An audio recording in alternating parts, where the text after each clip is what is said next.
My name's Wayne Coffin, and what I do for Kuumba Lynx is I help teach breakdancing, and I help create any type of movement that they want me to create, and I help just try to keep the youth here on a positive track. And how did you get involved? I got involved with Kuumba Lynx around through a program called Connect Forest at Alternatives. I got involved with both programs around the same time. Once I started breaking at Connect Forest, I came over here and I started doing, I met Kuumba Lynx and everything, and I started doing performances with them there. In addition to doing dance performances, I got really involved into spoken word for a while, and I started doing that with them as well, and just anything I can do to perform and help out both teams.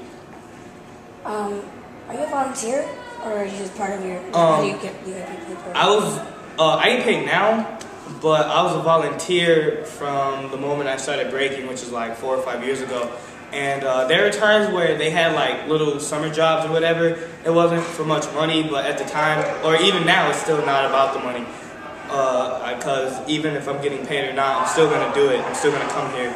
But to answer your question, I'm getting paid now, but how I got involved with them was through volunteer work. So what is hip hop to you, and what has it done for your identity working with Kuumba Lynx?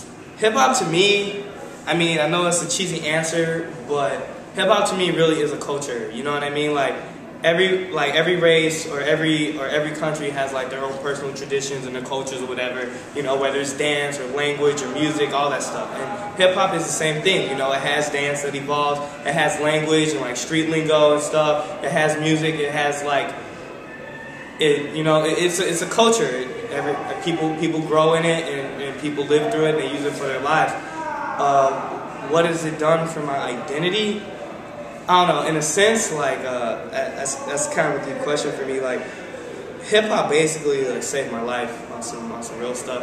When I was a kid, I was going through like a bunch of issues with my parents and stuff, and I moved out and I was by myself, and I easily could have like got involved with like just got involved with like selling drugs and stuff like that. That's what all my friends were doing, and it was quick money and stuff like that. I easily could have I don't know where I would be, honestly. Like at the time, you know, there's no family, nothing. It was just me. But like breaking was my outlet. You know, instead of going out, staying out all night at places, I would come here to Kuumba Lynx, or I would go to Alternatives, and I would just practice all day and just put all my time and all my thoughts into that, instead of focusing on stuff that I know would get me caught up. At the time, I wasn't even done with school. I was like a sophomore in high school or something like that, and I knew that I had to finish school. I knew that I had to do something where I felt like I could reach my potential, you know? And that's what hip-hop and Kuumba Lynx and Connect Forest has really done for me and my identity. So how has Kuumba Lynx incorporated hip-hop into their after-school program, and what are your thoughts on it? Kuumba Lynx has been putting hip-hop in their after-school programs since day one, really, you know? They get all these kids to go to different elementary schools or different high schools to come through and just try new things.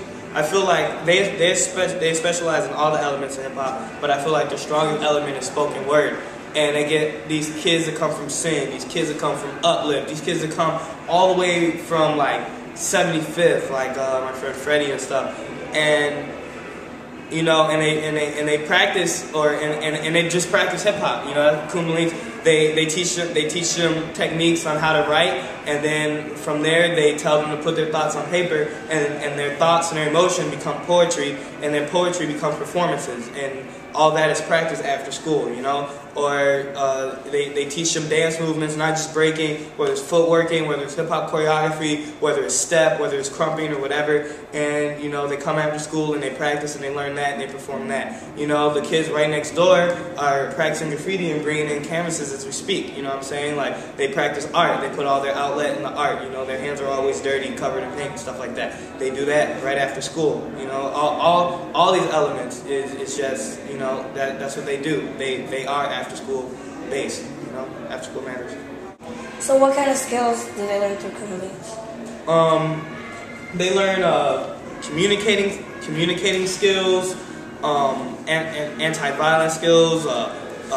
You know, how to you know, how to express yourselves. You know, like they learn work ethic. You know, you have to come here or you will get fired. No matter how fun it is, no matter how much it's a part of you or how much you like doing it, you can't get too comfortable because it's still a job, you know? So they learn work ethic, they learn responsibility, you know, again, they learn communicating skills through expressing themselves through the art.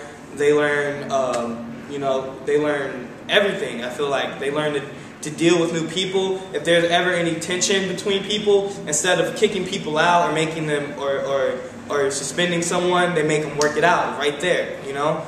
And so they learn people skills, all these things. They learn to build their resumes, whether it's for jobs or whether it's for dance or whether it's for some other type of show. They build their artistic skills through painting, through drawing, their creativity, everything. You know, speaking skills. Everyone's interviewed and asked questions frequently about what they do or what they did, like how they were doing earlier in there, all that stuff. I feel like is a skill to be learned. So how do the youth in this program relate hip-hop to their identities? I feel like a lot of these, I mean, I don't know a lot of these youth personally, you know. I see a lot of them when I come here, and I only see a few outside of here I hang out with or whatever. But based on the conversations I have with them, or based on how I see them carry themselves, I feel like instead of how does hip-hop relate to their identity, I already feel like it's a part of their identity. You know, they're already music savvy, they're already dance savvy. A lot of them already write spoken word anyways, you know, and which is probably a reason why they found themselves here. So I feel like it's already, you know, it's already a part of their reality, it's already a part of their identity. But since the true essence of hip hop is so buried underground that a lot of people don't recognize it, you know, but it's dormant inside them, and this is a place where they can bring it out.